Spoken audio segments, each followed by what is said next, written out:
এই চ্যানেলের সকল বন্ধু ভক্তদের স্বাগত জানাচ্ছি। তো আমরা এখন আছি বন্ধুরা হাবড়া, উত্তর চব্বিশ পরগনার একটি অন্যতম জায়গা হাবড়া বাস স্ট্যান্ড, একেবারে স্টেশন সংলগ্ন এলাকা।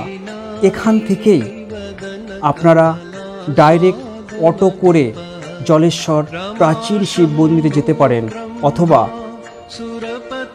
এখান থেকে বনগাঁ দক্ষিণেশ্বর রুটের যে DN44 যে বাস, সেটি করেও আপনারা যেতে পারেন। তবে জলেশ্বর মোড়ে নামতে হবে, সেখান থেকে টোটো অটো করে জলেশ্বর মন্দির। তো আজকের ভিডিওটা কিন্তু একটি অতি প্রাচীন শিব মন্দির, অর্থাৎ জলেশ্বর শিব মন্দিরের এক ঐতিহাসিক বিরল জাগ্রত ঘটনা।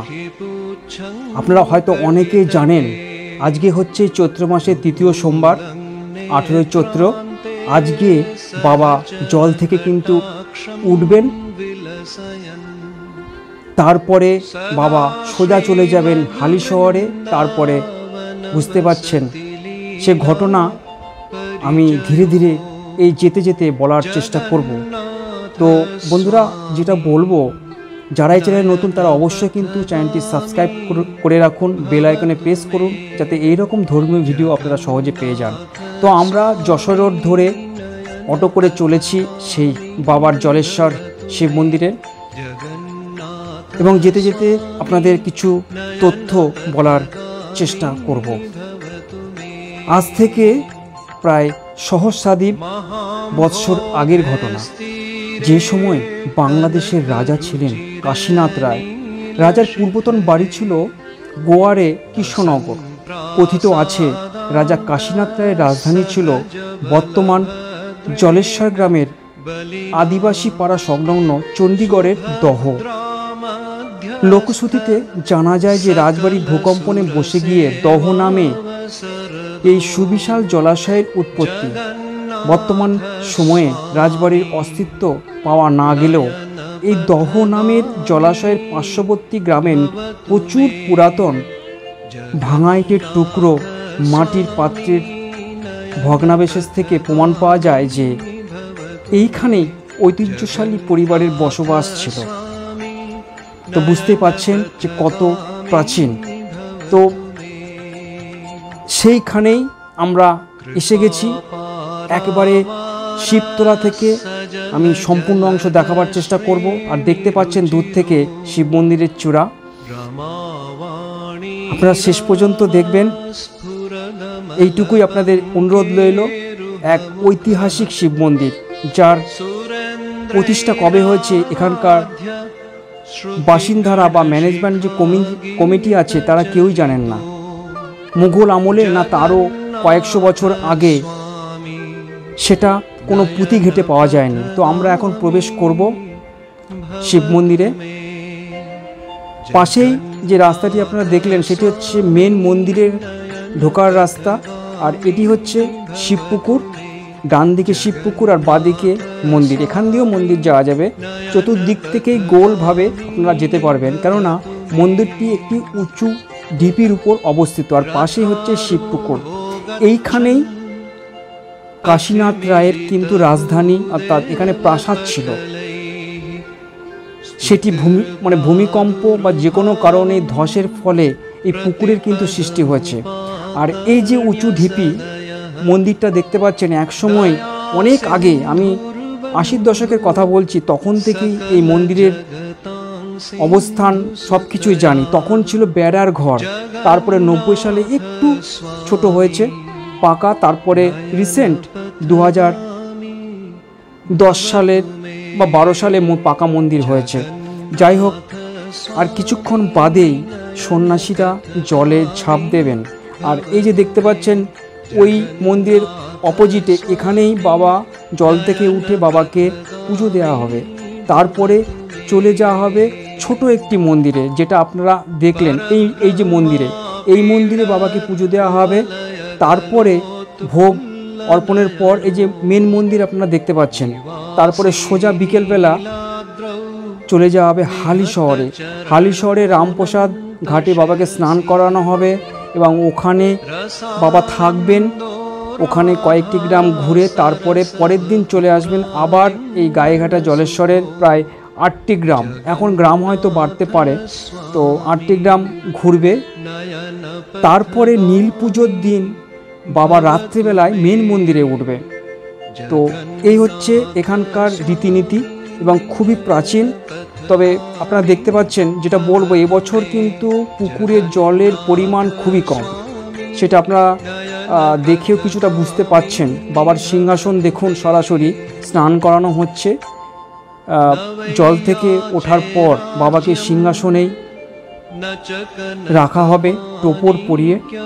তো আমি দেখাবার চেষ্টা করব। দেখুন, বহু ভক্ত এসছেন দূর দূরান্ত থেকে দেখতে, আশেপাশে এমনকি অনেক অন্যান্য জেলা থেকেও আসেন, কেননা অতি জাগ্রত।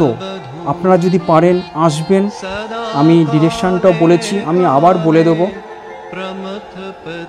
সবথেকে এখানে আসতে গেলে সুবিধা, হাবড়া স্টেশনে নেমে বনগাঁ শিয়ালদা রুটে ওখান থেকে অটো ধরে বা বাস করে আপনারা জলেশ্বর মোড় থেকে টোটো অটো ধরে এখানে দিব্যি আসতে পারেন।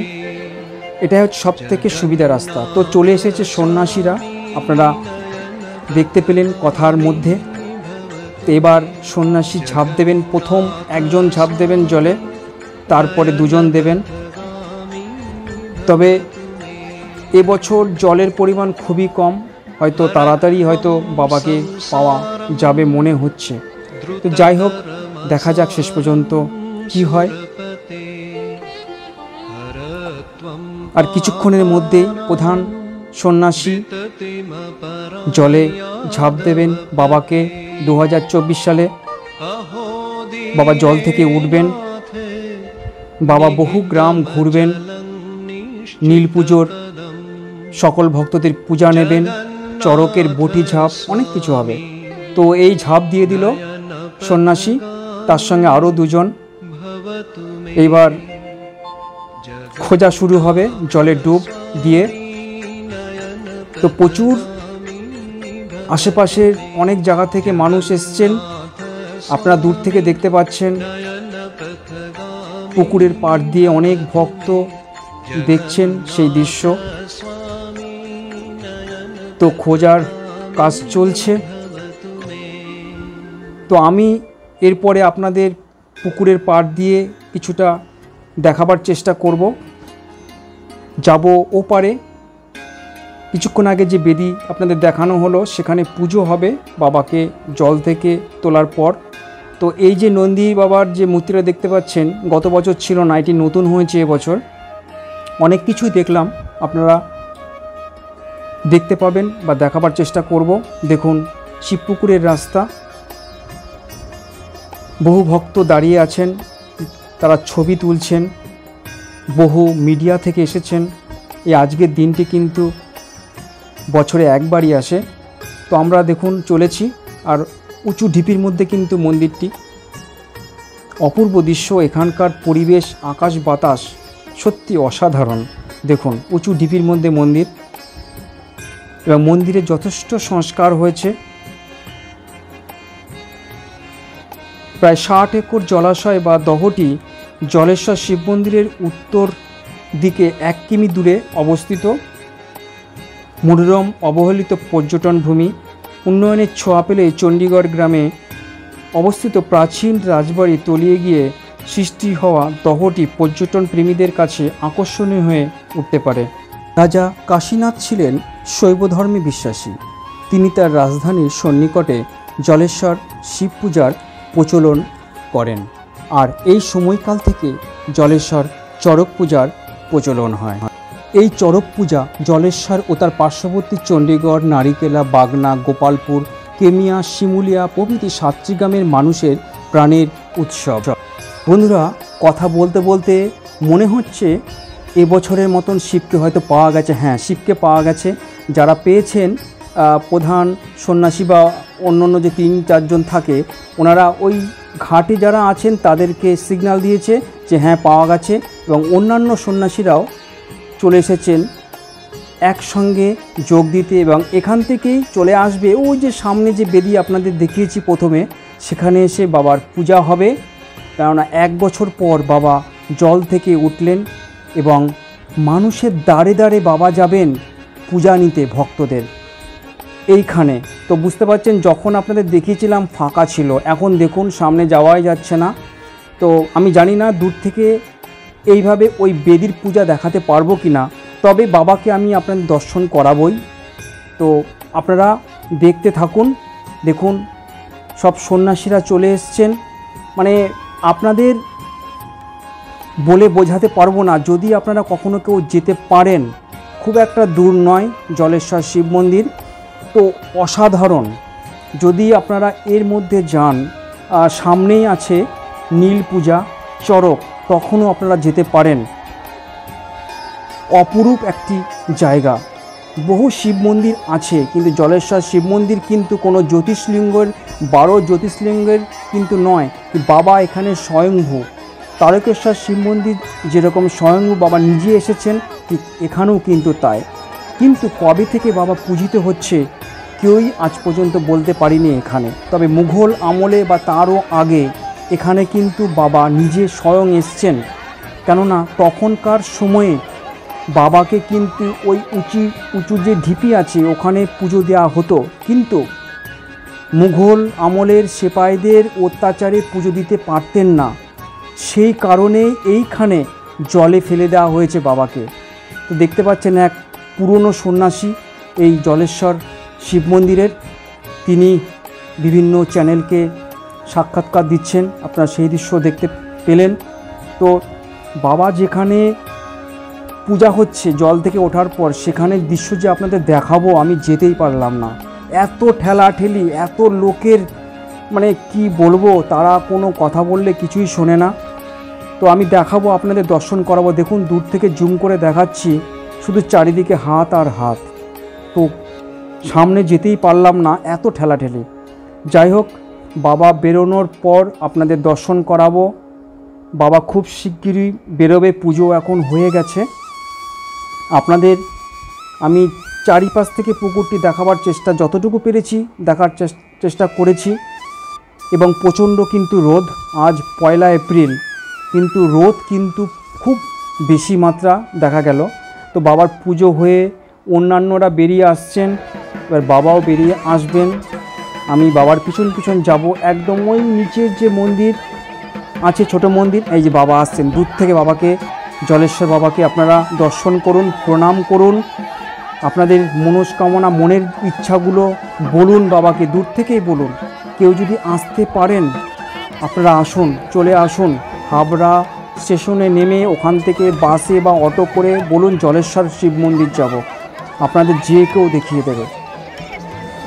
একদম সহজ রাস্তা। আর দেখুন এই হচ্ছে সেই বিশাল পুকুর, রাজা কাশীনাথ রায়ের আমল থেকে, আজ থেকে অনেক কয়েকশো বছর আগের ব্যাপার। তো পিছন পিছন ধাওয়া করেছি। একসময় অনেক বাড়ি এই সন্ন্যাসীদের সঙ্গে গ্রামও ঘুরেছিলাম, তো এখন আর সেভাবে যাওয়া হয় না। যাই হোক, চলেছি বাবার পিছন পিছন। তো আপনাদের যেটা বলবো যে পরবর্তীকালে সাতটি গ্রামের সহিত আমকোলা গ্রামকেও যুক্ত করা হয়। প্রতি বছর চৈত্র 3য় সপ্তাহের সোমবার দিন এখানকার মানুষের আরাধ্য দেবতা শিব ঠাকুরকে সন্ন্যাসীরা শিব মন্দির সংলগ্ন শিবপুকুর থেকে তুলে নিয়ে আসে। শিব ঠাকুরকে জল থেকে তোলার পর শিবপুকুর পাড়ের নির্দিষ্ট স্থানে শিবের পূজা হয়। তারপর ঠাকুরকে তারা প্রতীক্ষা মন্দিরে নিয়ে যাওয়া হয়। পরের দিন সন্ন্যাসীরা পদব্রজে হালিশহর রামপ্রসাদের ঘাটে গঙ্গা স্নানে নিয়ে যান। আপনারা বুঝতেই পারছেন, সেখানে গঙ্গা স্নানের পর ঠাকুরের পূজা অর্চনার ব্যবস্থা হয়। পথিমধ্যে হরিণঘাটা নিকটবর্তী বেহারিয়া, দত্তপাড়া, চৌগাছা, সিমহাটি, লাউপালা, ফতেপুর প্রভৃতি গ্রামের বাসিন্দারাও প্রথা অনুযায়ী তাদের আরাধ্য দেবতাকে পরম ভক্তিতে পুণ্যস্নান করান এবং পূজা অর্চনার ব্যবস্থা করেন। গঙ্গা স্নানের থেকে ফিরে আসার পর শিব ঠাকুর তার 8 গ্রামের ভক্তদের বাড়িতে পূজা নিতে যান। তো আমরা চলে এসেছি সেই ছোট্ট শিব মন্দিরে, মেন যে মন্দির তার পাশে, সেখানে বাবাকে পূজা হবে, ভোগ হবে, তারপরে বাবা চলে যাবে হালিশহরের উদ্দেশ্যে। অষ্টগ্রামের বাড়ি বাড়ি পূজার পর নীল পূজার আগের দিন অর্থাৎ চৈত্র মাসের 30, 31, 28, 29 চৈত্র অনুষ্ঠিত হয় ঘাট সন্ন্যাস। তো বুঝতে পারছেন, ঠিক নীল পুজোর আগের দিন হয় ঘাট সন্ন্যাস, তারপরে নীল পুজোর যে 1 মাসের যে সন্ন্যাসব্রত ভঙ্গ হয়, তারপরে করে তার পরের দিন হয় চড়ক, অর্থাৎ চড়কে বটি ঝাপ হবে। বটি চাপ দিয়ে কিন্তু সব কিছু 1 মাসের যে ব্রত সেটি কিন্তু কমপ্লিট হয়। তো এইভাবে বছরের পর বছর আজ কয়েকশো বছর ধরে এইখানে শিব পূজা হয়ে আসছে। তো বন্ধুরা, আমরা চলে এসেছি সেই ছোট্ট মন্দিরটায়। বাবা প্রবেশ করেছেন, বাবাকে এখন টোপর পরানো হবে, পূজা হবে, বাবার পূজা, আরাধ্য দেবতার ভোগ দেওয়া হবে। তারপরে বহু মানুষকে এখানে প্রসাদ বিতরণ করা হবে। তারপরে সন্ন্যাসীরা চলে যাবেন হালিশহরে। তো আমরা মেন মন্দিরের আশপাশটা দেখিয়ে ভিডিওটি শেষ করব। তো মন্দিরে অনেকটাই উন্নতি হয়েছে। এবছর গিয়ে দেখলাম পাশে আরেকটি বড় মন্দির মতনই হচ্ছে, আর ওপাশে মেন যে ম্যানেজমেন্ট কমিটি ওনারা মাইকে বিভিন্ন পরিচালনা করছেন, বলছেন, মন্দির উন্নয়নে অনেকে বিভিন্ন ডোনেশন করছেন। যাই হোক, মন্দিরের আশপাশটা দেখুন, আমি ওপাশটা দেখিয়েছিলাম। তো এইখানেই হবে চড়ক, অর্থাৎ বটির উপর ঝাঁপ হবে, সেটাও আমি আপনাদের দেখাবার চেষ্টা করব। সন্ন্যাস ঘাটও দেখাবার চেষ্টা করব। তো এখানেও আপনারা এসে জল দিতে পারেন। এখানে একটি শিবলিঙ্গ আছে এবং ভক্তরা এখানেও জল ঢালছেন। মেন যে মন্দির ওখানেও আপনারা জল দিতে পারেন, ওখানেও আছে, এখানেও আছে। এবং মেন যে শিবলিঙ্গ বা যে বাবার যে পাথরের যে বাবা সকলকে দেখা দিয়েছেন, সেটি আজকে উঠল, অর্থাৎ চৈত্র মাসের 3য় সোমবার। তারপরে বাবা চলে যাবেন হালিশহরের পর। বুঝতে পারছেন, গ্রামে গ্রামে ঘুরবেন। কতগুলো গ্রাম ঘুরবে আমি আপনাদের বলে দিলাম। হরিণঘাটার ওদিকে এবং গায়েঘাটা আশেপাশে কতগুলো গ্রাম। তো বন্ধুরা, ভিডিওটি প্রায় শেষের দিকে, আপনাদের বিস্তারিত দেখাবার চেষ্টা করেছি। এপাশ থেকেও আপনারা দেখুন, বিশাল বড় শিব পুকুর। তো আপনাদের যদি ভালো লাগে অবশ্যই আপনারা চ্যানেলটিকে সাবস্ক্রাইব করুন, বেল আইকনে প্রেস করুন। এই কথাটি কেন বলা হচ্ছে, যদি এটা না করেন আপনারা পরবর্তী ভিডিও আপনার নোটিফিকেশন পাবেন না, সেই কারণে বলা, যাতে সহজে পেয়ে যান। এর জন্য আপনাদের কোনো কিছু পে করতে হবে না। এবং আপনাদের কেমন লাগলো সেটাও জানাবেন। আপনাদের মতামতের জন্য একটা ভিডিও তৈরি করতে কিন্তু অনেক উৎসাহ, শক্তি যোগায় একটা ভিডিও করতে। বুঝতে পারছেন, বহু জায়গায় যেতে হয়, অনেক কিছু খরচ, কিন্তু সেটা এখনও পর্যন্ত আপনাদের কাছে আসেনি, দ্বারস্থ হয়নি। যাই হোক, চলে যাচ্ছে, আমি নিজে করছি। তো যাই হোক, যদি ভালো লাগে একটু কমেন্ট করবেন, লাইকও দেবেন।